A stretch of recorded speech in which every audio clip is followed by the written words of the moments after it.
Dear students, uh, so from today, from this session, we'll be starting the new chapter, the third chapter of your NCERT, which is current electricity. So far whatever we have discussed, the two chapters, the first one is electric charges and fields, the second is electrostatic potential and capacitance. In both the chapters, what we observed is the study was basically focused on the charges at rest, right?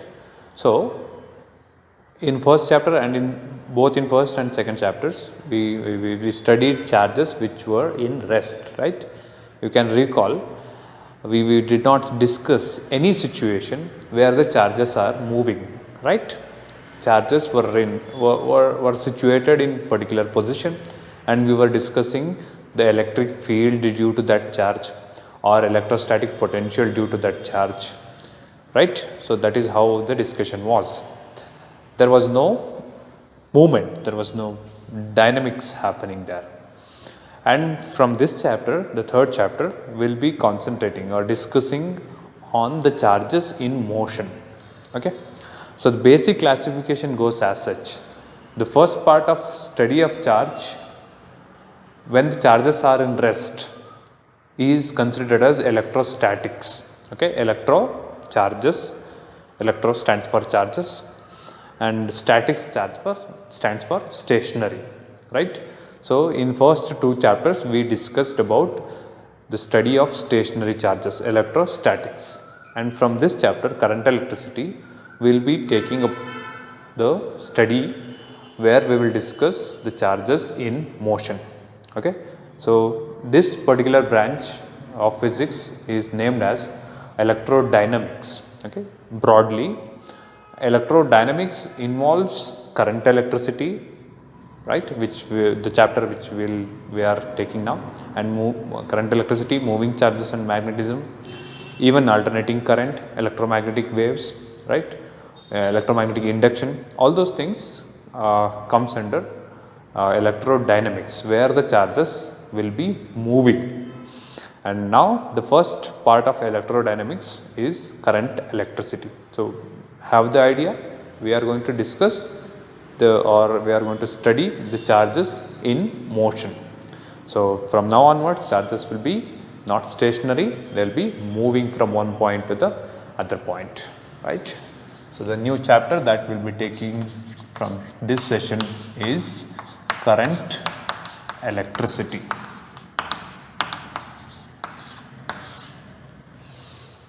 So basically, current is a broader term which is not only restricted to electricity. So whenever there is a flow, we say there exists a current. This is true for air, water and various other things. Taking air, water as the first example, see, whenever there is flow of water, you just put your hand in the region where there is flow of water, in the place where there is flow. You put the water inside the water, you put your hand inside the water, inside the flowing water, you can feel certain force experienced by your hand, right? Now you can intuitively, okay, not mathematically, just to get you an idea of how current you can, how can you experience current, how can you get to know about current. So now if the force experienced by your hand by the flow is more, we can say there is more current in the flow of water. And if you are experiencing very less force, like water is flowing very smoothly, silently, then the force experienced by our hand, which is immersed in a normal direction, will be less, right? So then we can say the current in the water flow is less. Okay. So this is how we can get into the concept of current. Okay. Current is a broader term which is not only restricted to electricity. Now coming to current electricity or electric current. Okay. Electric current is the current which is due to the motion of charges. through a given cross section or through a considered cross section, right. It's simply the motion of charges through a cross section which constitutes electric current. So how does it look like? Say we have a charge q which is moving in this direction. Okay. So now this motion of this charge in this direction constitutes certain current. Current is represented by a symbol capital I. Okay. Even we make use of small letter I in various places, but capital I is the standard symbol that we make use to represent current. So when there is a flow of charge through a given cross section, okay, we should consider a cross section, right. Cross section means what? You take a cucumber, cut it to the half, right. When you cut a cucumber in the middle, you can see a certain area exposed, right.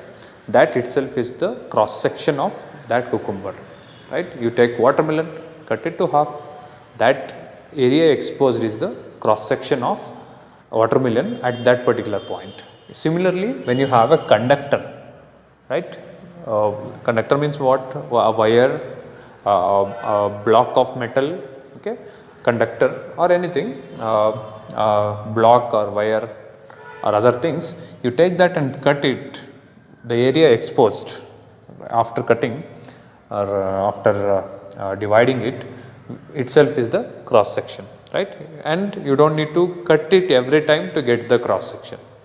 You should imagine the existence of cross section even without cutting it, right. Because even if I do not cut that watermelon into half, that area of cross section exists inside it, right. When I cut it, I can see that area of cross section, but even if I do not cut it as a whole, I can imagine the existence of that cross section. Following? So we need to imagine such a cross section and the charges should be flowing through that cross section. Then this gives rise to electric current. Okay. So now going into the current, electric current.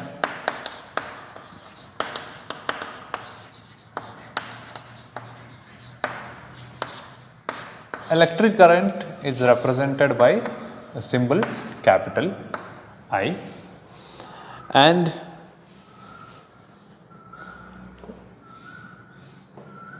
both the kind of charges contribute for electric current. Okay. When positive charge is moving from one particular point to the other particular point, that gives rise to certain current. Even when the negative charge is moving, even then, due to the motion of the negative charge, we can expect electric current. So both the kinds of charges gives rise to electric current. Now let me define electric current. Okay. Electric current is defined as the rate of flow of electric charges. Okay. Rate of flow of electric charges through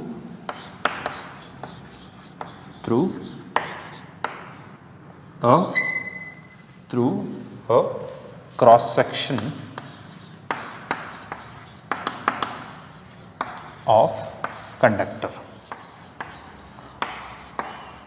Obviously, conductors are the substance which allow the electricity to pass. The other substances, non-conductors, doesn't allow the electricity to flow through them. So charges are not allowed to flow through conductors and flow through non-conductors or insulators. They can only flow through conductors. So electric current is defined as rate of flow of electric charges through cross section of a conductor. Yeah, in some reference they will also give you the definition as time rate of flow of electric charges. This completes. Okay. Generally we say whenever there is rate of flow, we expect that to be with respect to time, but it's better if we mention the term. It is electric current is time rate of flow of electric charges through a given cross section of the conductor.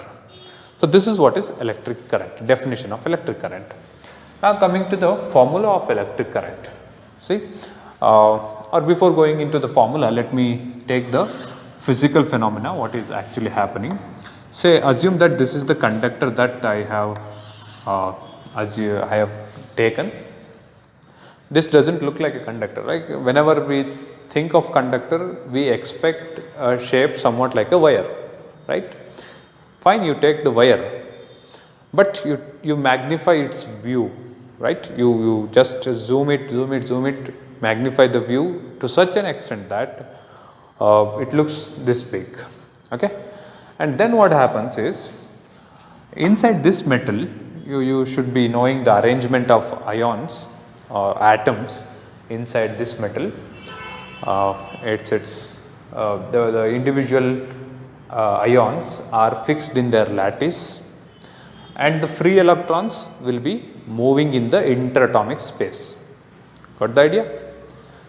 Basically, how the arrangement of atoms inside the metal look like, inside the conductor look like. Inside the conductor, there are atoms arranged in a row, then in a plane, right? That row extended in a plane will give you two-dimensional view.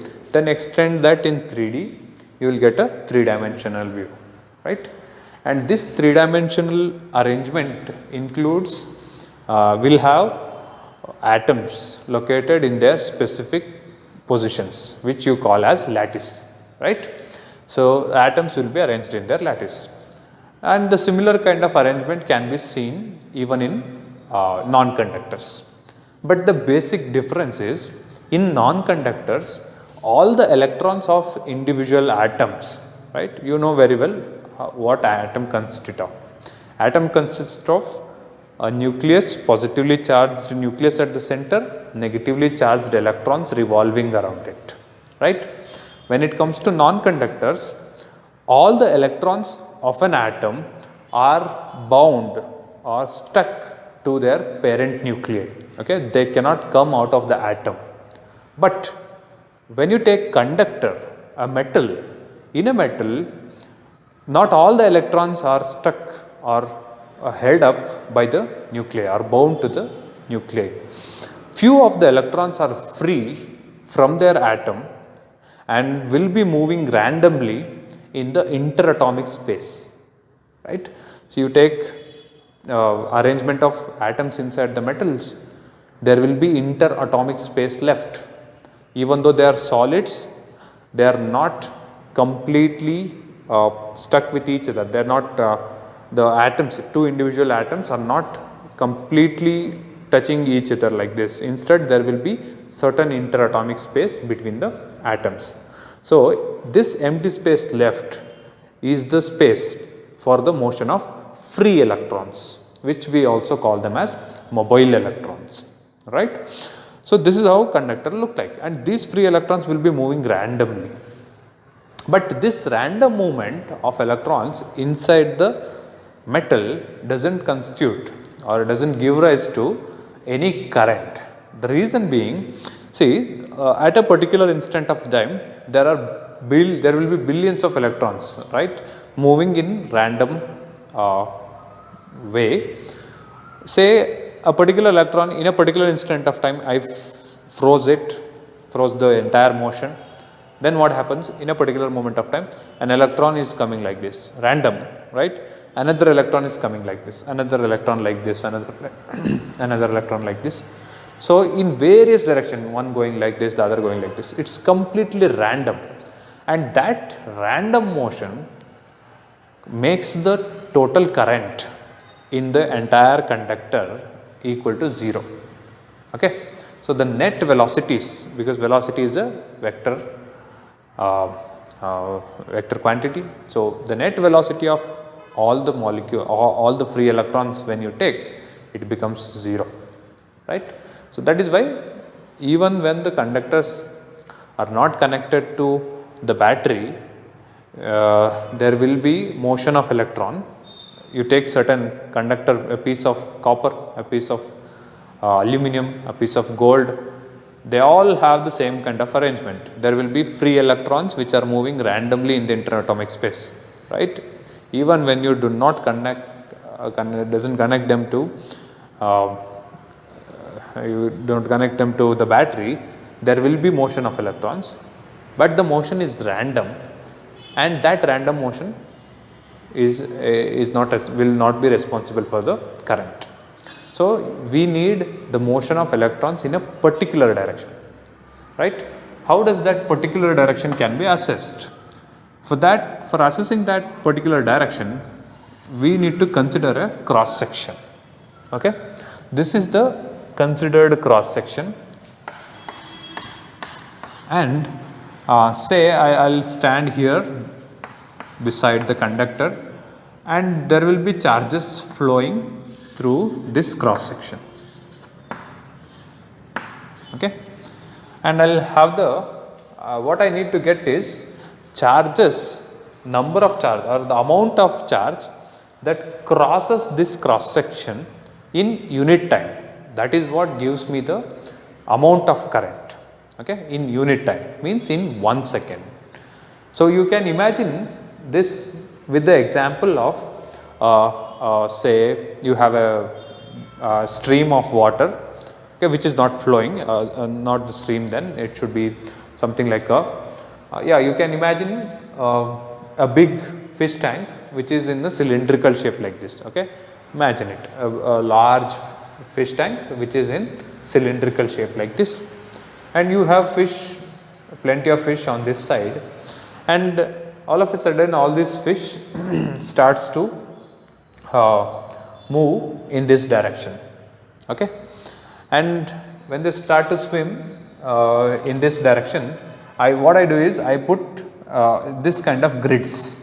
Okay, these grids are not large, are not so small. Okay, something like a net. Okay, you can imagine something like a net, but the space available in the net is large enough for the penetration of a fish. Okay, fish can easily go through this net.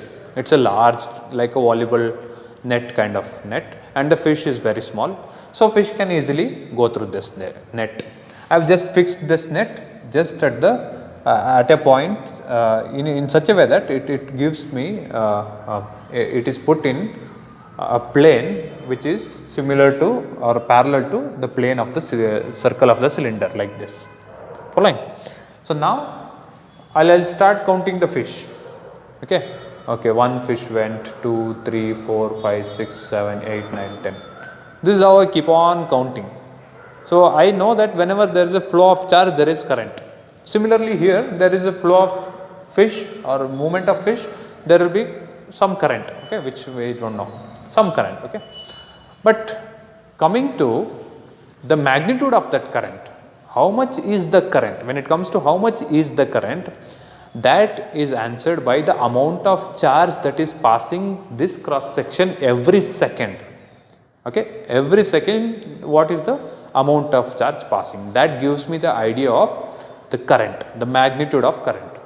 So that is given by the formula of current is now given by I is equal to, and it's difficult for us to get to know the total charge passing every second, right, per unit time. So what we do, we'll make use of the approach which we made use in first year, the basic approach, which is see, we defined velocity as velocity in the same way, right, rate of flow of rate of change of displacement with respect to time, right, the same kind of way. Then what we did not go and measure the displacement every second. What we did, we took the total displacement, we took the total time elapsed, and we divide them, isn't it? We divided them so that we obtained the expression V is equal to S by T. uniform case, right? In the same way here the electric current is now given by the formula I is equal to total charge passing the cross section Q divided by time elapsed or time taken for the motion of charge. So now what I will do, instead of be kind of very conscious about the flow of charge in a particular second, in 1 second, instead of that what I can do is I can now take a stopwatch and keep counting, okay, like okay, I can start the stopwatch, then okay 1 2 3 4 5 6 8 9 10 11 20 30 40, and after 10 seconds, say after 10 seconds you can choose the time, I will stop the watch, then I'll mention the count, okay. The charge that went through is 50 units, okay. The unit which we will decide later, but the charge that went through is 50 unit and the time it took is 10 seconds. Therefore, I can conclude that the current is 50 by 10 is equal to 5 units. Following? So, that is the reason we come to the formula of I is equal to Q by T in order to get the magnitude of electric current. So, that is how it is. So, charges will be flowing and we will count what is the charge flowing, okay. You should imagine all these things. So, that gives me the formula of I is equal to Q by T, and this is for uniform current, okay. And you cannot expect the same charge to be flowing through the cross section every time, right. There is a possibility that in some interval of time there might be more charge going through that, and in some interval of time there might be less charge flowing through that.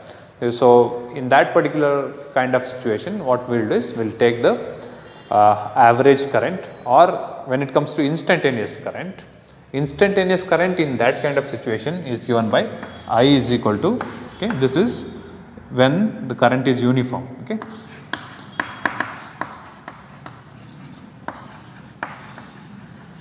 When we have varying current, instantaneous current is given by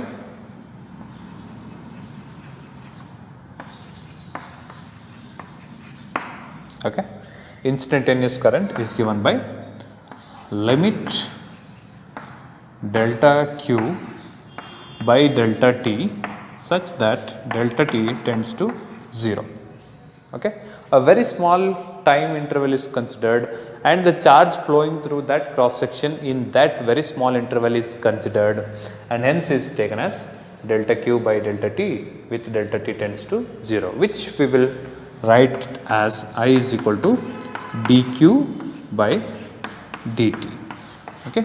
This is the expression for instantaneous current, and this is the expression for current when the flow is uniform, okay. When the flow is uniform you can directly take I is equal to Q by T.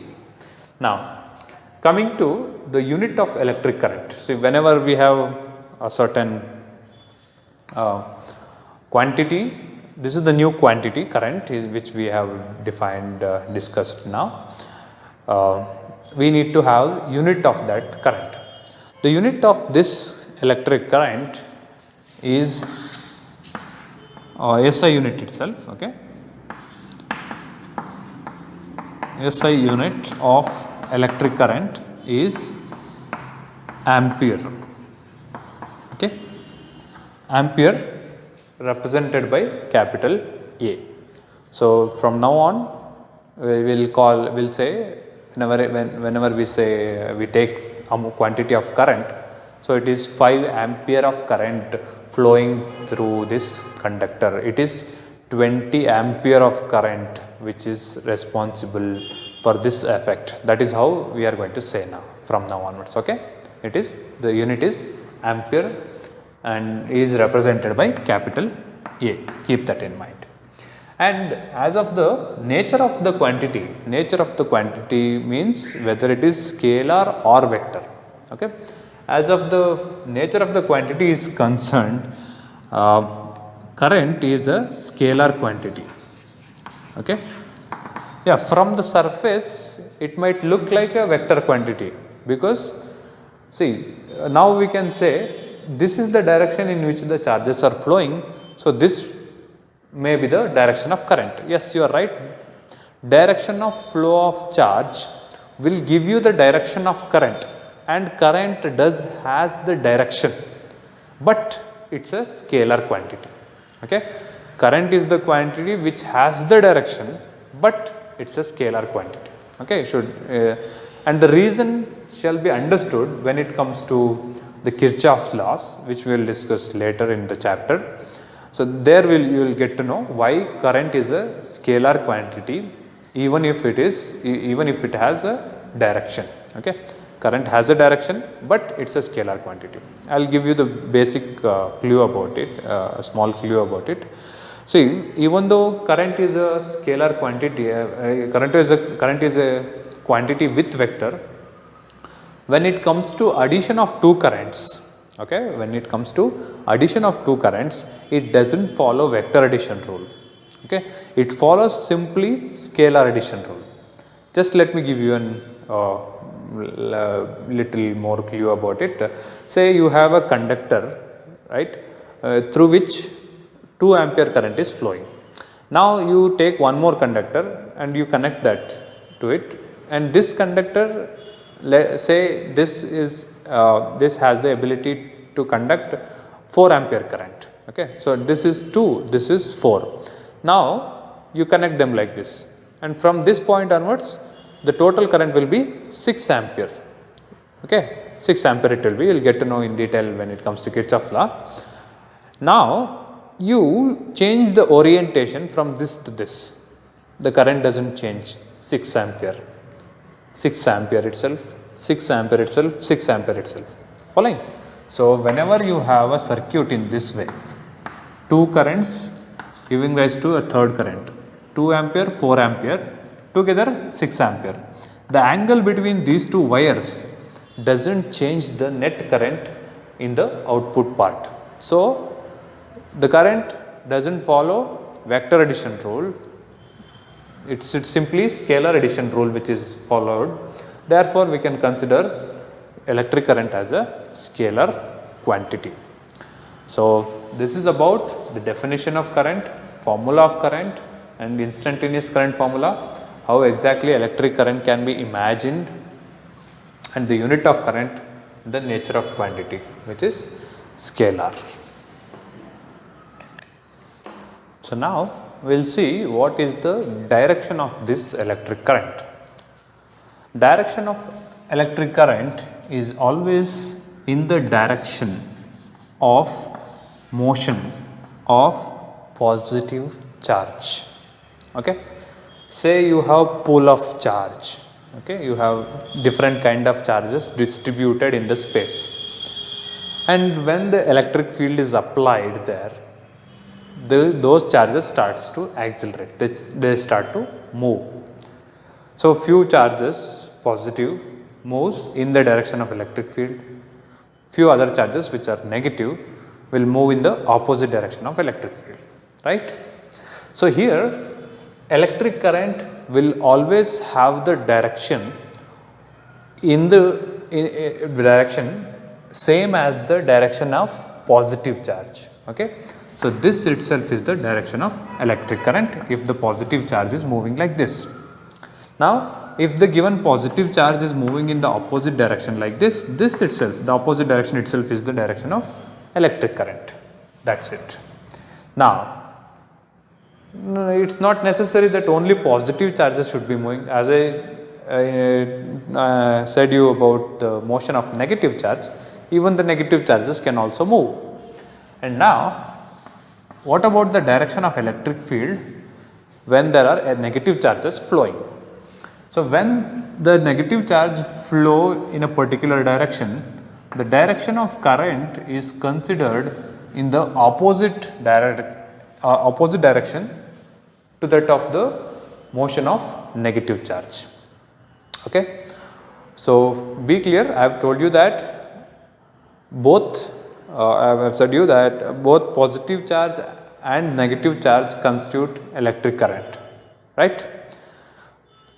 When it comes to direction of current is similar to or same as of the direction of motion of positive charge when there are positive charges moving in the region, okay. And if there are negative charges moving in the region, the direction of electric current will be opposite to that of the motion of negative charges, okay. So, if the negative charge move in this direction, the direction of current will be opposite like this, okay. Clear on this? So, this is about the direction of electric current. Now, the question that comes is, what if there are both positive charges and negative charges moving in a given region, okay. So, that gives me different situations which we will discuss now, okay. When there are both positive and negative charges moving in a given region, the possibilities are as follows. Say you have plus small q1 charge moving in this direction and minus q2 charge moving in the same direction, okay. This is the first possibility of the given case of the taken situation. And the second possibility is plus q1 certain positive charge, okay. It's not necessarily be a point charge. This positive charge can be distributed in the space and even this negative charge can be distributed in the space, okay. But in order to have the clarity, I am consider them as 0.1. So, now this plus q1 charge, let that be moving in the same direction as of the previous case, but let the negative charge be moving in the opposite direction like this, okay. This is the second situation. And the third is the positive charge moving in the opposite direction and the negative charge minus q1 moving in this direction, okay, towards my right. And the fourth situation where positive charge plus q1 moving towards my left and even this negative charge minus q2 moving towards my left itself. So, here it is not only the positive charges, both the positive and the negative charges will be contributing for the total current in the region. Now, what is that the total charge that contributes for the current, okay. The total charge that contributes for the current, let me call that as capital Q, becomes equal to, okay. Now, you see wherever you have, you should first take the consideration of plus positive charge, okay. The direction in which you have the positive charge gives you the direction of current, right. So, this is the net charge of the combination of both of them is plus q1, okay. And since you have this negative charge in the same direction of this positive charge, this will become minus q2. To keep it simple, it is q1 minus q2, following.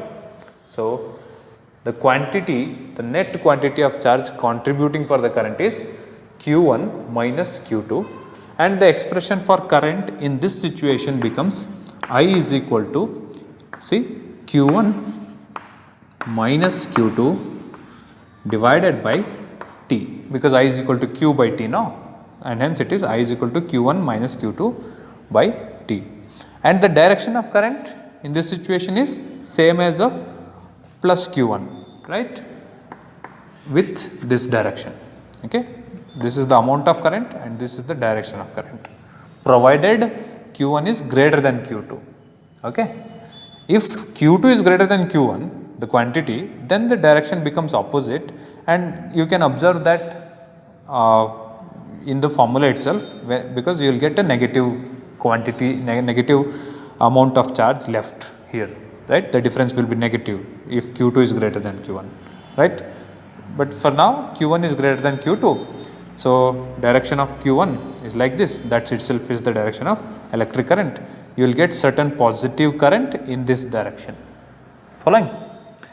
So now coming to this, the net charge Q contributing for current in this direction will be positive charge moving in this direction Q1. This is the negative charge but moving in the opposite direction, right?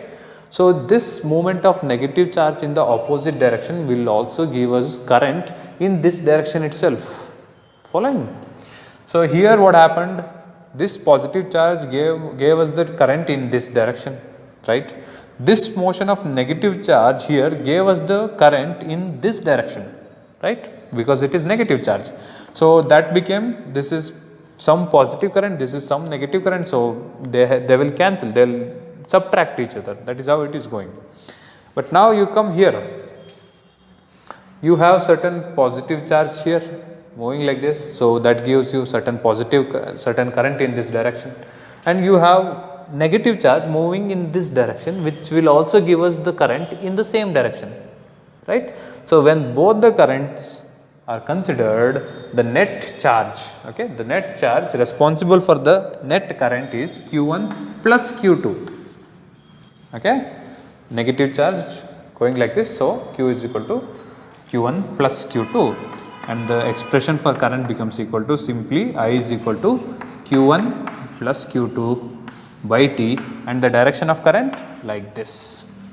Okay, here the direction of current might differ depending on the quantities Q1, Q2 value. If, and this current is this direction is valid when Q1 is greater than Q2, right? And the direction of current will be like this if Q2 is greater than Q1. Following? So this is how the directions and the currents are taken. Now coming to this situation, you can give me the answer. So here let me stick with the same direction of current. Now I want the current in this direction itself. So the charge positive plus Q is going actually like this, right? So I can say the motion of this positive charge in this direction gives me a negative current in this direction. Okay, following? So I can say the motion of positive charge in this direction obviously will give me positive current in the same direction.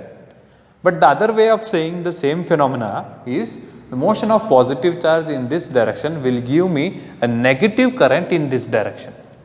Okay. So I can put it like this.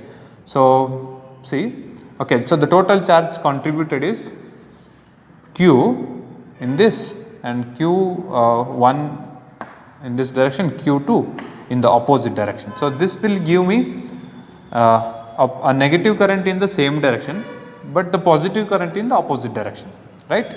So we have positive current, one more positive current in the same directions. Following? So I can take Q1 plus Q2 again, but I is equal to Q1 plus Q2 by T. Direction of current is like this, because this is the direction of positive current here, because the positive charge is moving like this.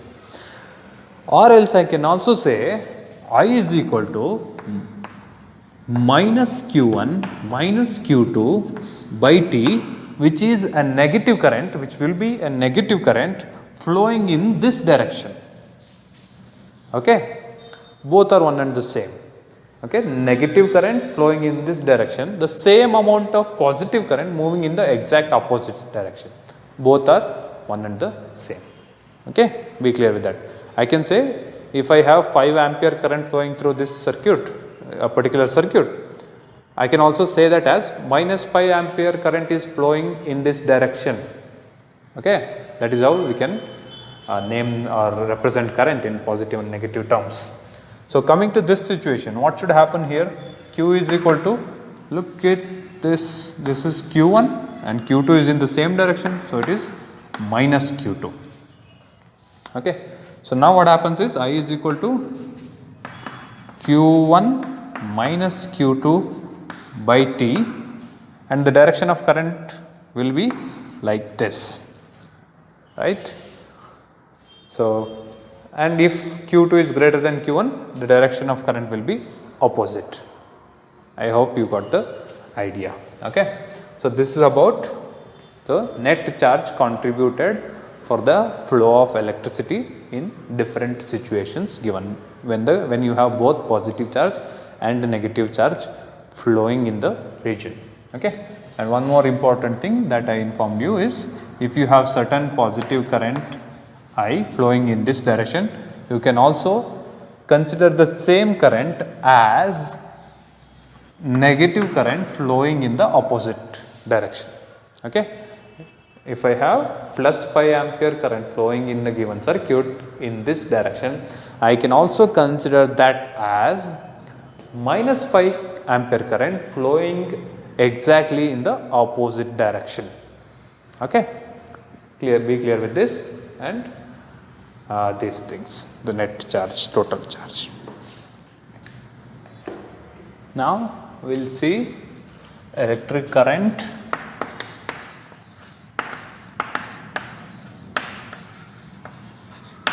in conductors. Okay. Because you should not keep the restriction that electric current exists only in metals. Okay. Conductors means metals here, because whenever you have a solution of say NaCl or HCl, that also constitute for electric current.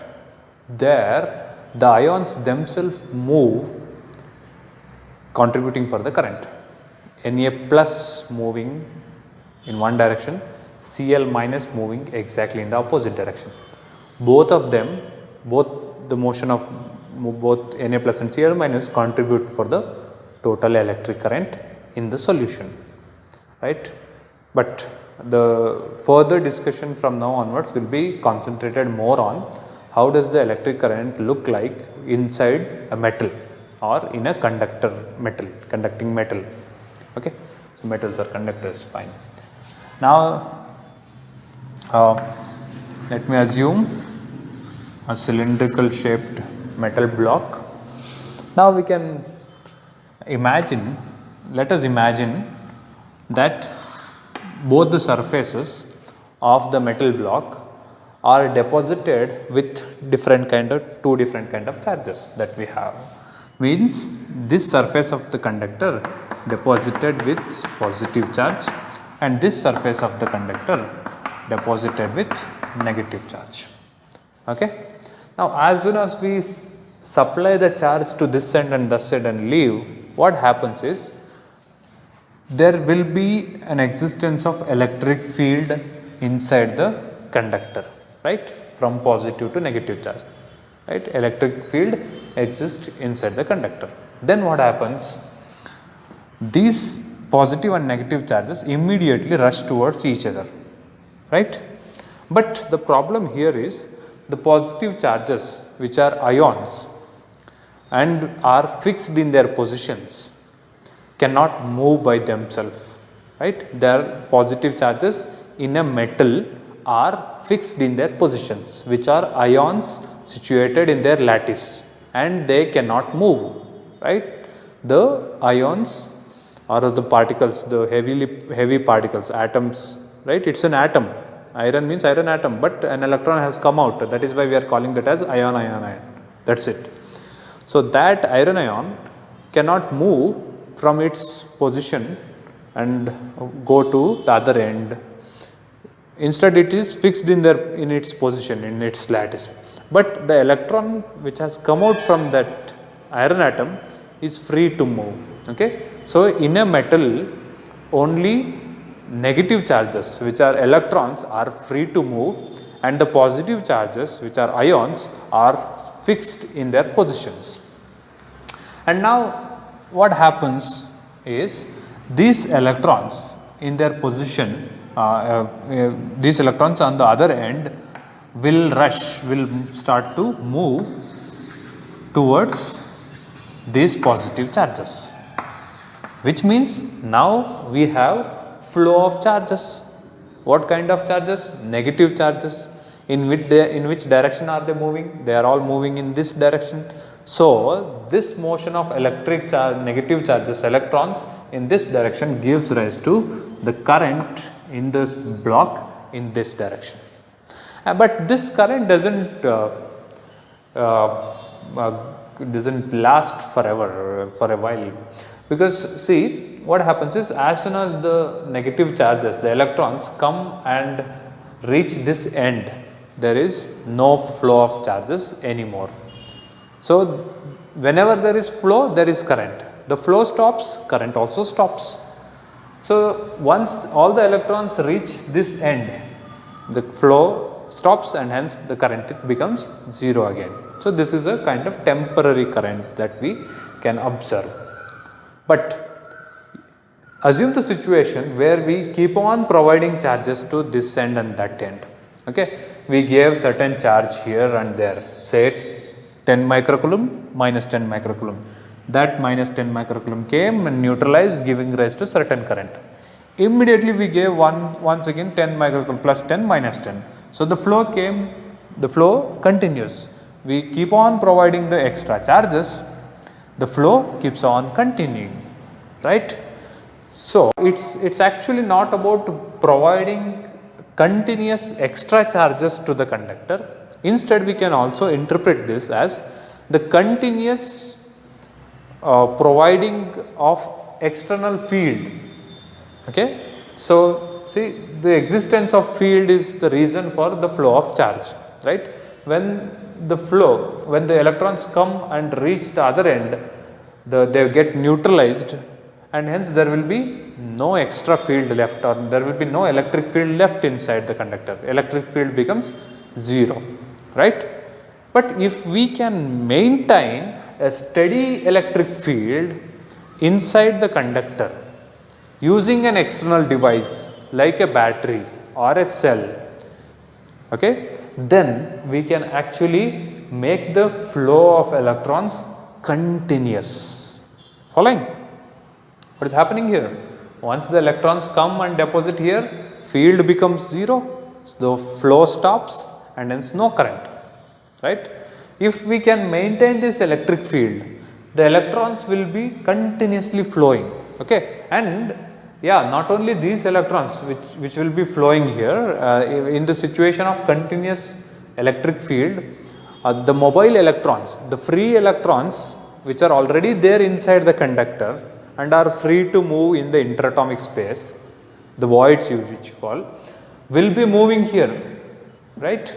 In the electrons will be moving from throughout the conductor. Okay, the electrons are not the one which are fed from outside, instead they are the electrons which are already there inside the metal, and these free electrons will move in the opposite direction of applied electric field. So now our challenge is to maintain this electric field inside the conductor continuously with the help of an external device. That device itself is the battery, which we will discuss later detailedly about the battery. For now, you should be clear that if we maintain a steady electric field inside the conductor, we can maintain a steady current inside the conductor. Okay? These charges, you don't need to worry. What happens exactly to the charges? Okay, you can say, what if all the electrons come and deposit on this side? What I'll do, I'll connect them back. Okay, so all the electrons, now the circuit is complete, like the electron starts to say move from this point, the electrons of this certain region starts to move, they come here, here I'll put that battery, and this battery what it does is, it pulls those electrons and push them from this side, the same electrons. Battery will not be generating charges. It will not generate charges, they will just support the charges to move. Okay, the battery will pull all the electrons inside from one end and will push the electrons from the other end, and hence they are pushed again. So this creates a continuous flow of electrons and hence a steady current in the wire or in the conductor chosen. You can imagine the phenomena just like the flow of water in a pipe, okay, with an arrangement somewhat like this. Okay. Say you have a pipe kept on a table, kept arrangement of pipe or circuit of water pipe kept on a horizontal plane on a table like this. Okay. Now say the pipe is fitted with the caps and there is water inside it. Okay. Water filled inside the pipe. Now see, if you connect these two pipes together like this, the water is there. Is there any flow of water happening? No, there won't be any flow of water happening. Instead of connecting them simply, what I'll do, I'll connect a water pump here. Okay. You all know how does a water pump work. It can lift the water from the ground level to the top floor of the home. Similarly, water is fed into a water pump from this direction, and water is taken out of the water pump in this direction, in this way. So as soon as I switch on the water pump, what happens is the water will start to get into the pump in this direction and will start to go out of the water pump in this direction, and hence this creates a continuous flow of water, right? So now when you look only this side of the water pump and when you are not observing the other part, one can easily think that, okay, so water pump is actually giving away the water, right? Water pump is the source of water. It looks like so. For us, those who look at the phenomena just after this stage, we assume that all of this entire thing is covered. So for them it will look like, okay, the water pump itself is generating water. Is it true? No, it is not. It is just helping the water to flow, right? Following? In the same way here, battery doesn't generate charges. Instead, battery supports the charges, the electrons in the conductor to flow. Okay. And this terminal which pulls the electron is taken as positive terminal of the battery, and the terminal which pushes the electron out is taken as negative terminal of the battery. This is how the flow of charges occurs inside a conductor. Next, the very important part of current electricity, a law of current which is very important is Ohm's law. Ohm gave us the idea of the amount of current inside the conductor. Okay, this is valid for conductor. Ohm's law, when you have certain potential difference between the ends of the conductor, right?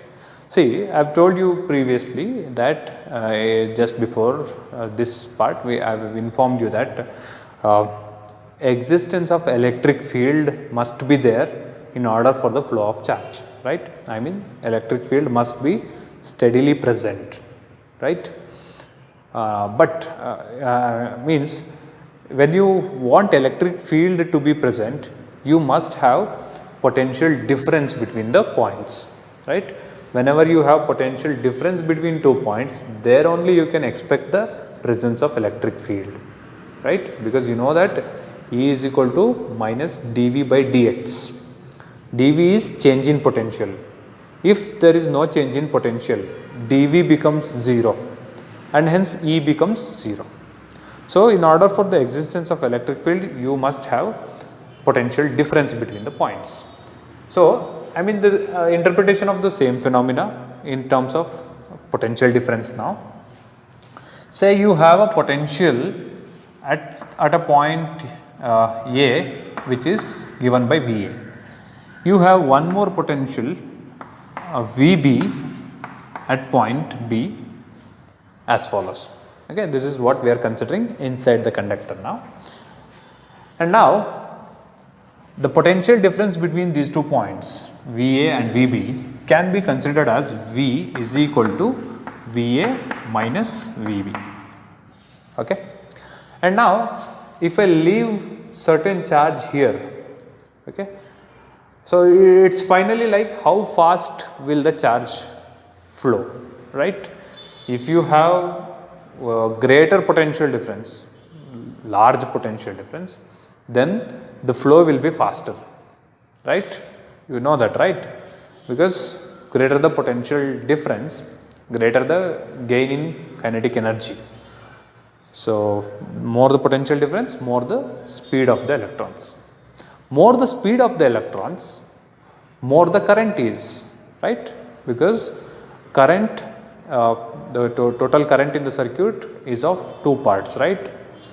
Is dependent on 2 parts. One is the speed of the charges flowing, the speed of the electrons here, and the amount of electrons, right? Anyhow, when you are fixed yourself with a particular conductor, you cannot vary the amount of electrons there, but you can vary the speed of electrons, how fast the electrons can move. And now greater the potential difference, greater the speed of electrons, right? Because I will be counting, you should imagine the current situation again. I will be standing here and counting 1 electron went, 2 electron went. Previously, when there is less potential difference, say 100 electrons went, okay, just a random number, 100 electrons left went in 10 seconds. But now I applied more potential difference, this time say 500 electrons went, because there it's more potential difference, more electrons going. So that gives me more current, right? So, and you can, this is a very simple law which can be imagined mechanically, physically. See, you imagine a tube-like cylindrical pipe, okay, straight cylindrical pipe filled with water and closed at both the ends. Say this end of the pipe has a small tap on it, okay, open tap, okay, on the top. So there is water filled. You bring both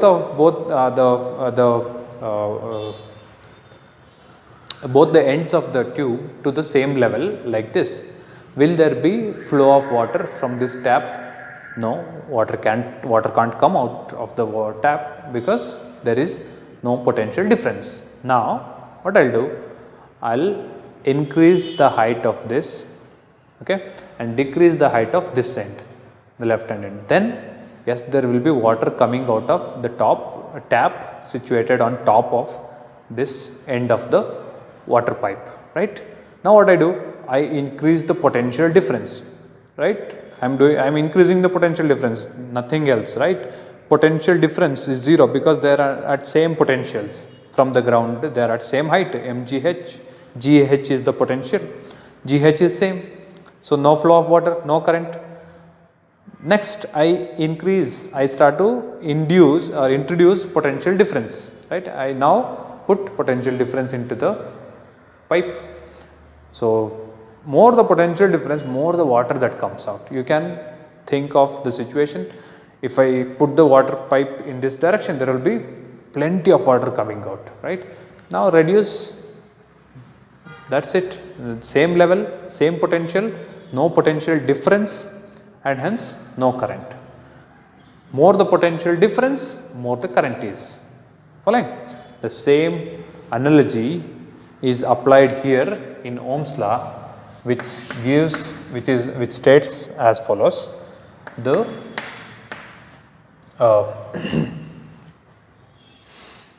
potential difference.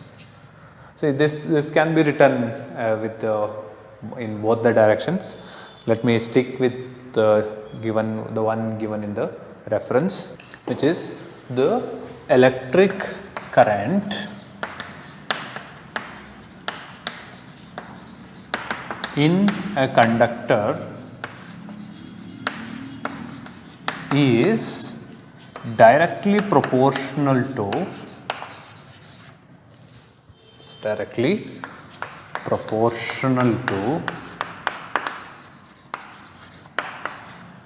the potential difference across the ends of the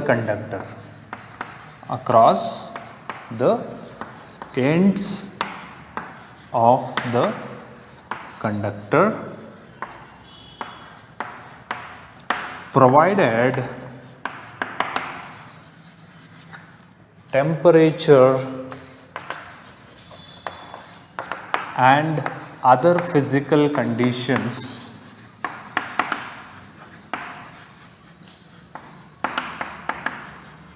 remains same. Okay. So we already had an expression for current, right, which is I is equal to Q by T. Won't that be enough for us to interpret current? Because more the charge that is flowing, more faster it is flowing, more the current is. That can be taken as that could have been taken as a law. But the advantage of this interpretation, this kind of statement is that when it comes to charges, you cannot actually measure the charge flowing through a given cross section of the conductor, right? Because they are electrons which are flowing there, and those electrons are very tiny, very small electrons which are not visible, and which we cannot actually measure using any technique that we know till today, the actual charge passing through given cross section. We cannot measure it physically, right? So that is why this is more sensible, because we can easily get to know the potential difference across the ends of the conductor by getting to know the battery which we have connected, right? Larger the battery, more the potential difference. That is how it works. So this statement is very useful when it comes to practical applications. Okay. So the electric current in a conductor is directly proportional to the potential difference across the ends of the conductor. So this is what is physical, mechanical, and the potential is due to gravitation. Here the potential is due to electrostatic charges or battery, and the potential difference decides the current flowing through that particular conductor. Temperature and other physical conditions should not change.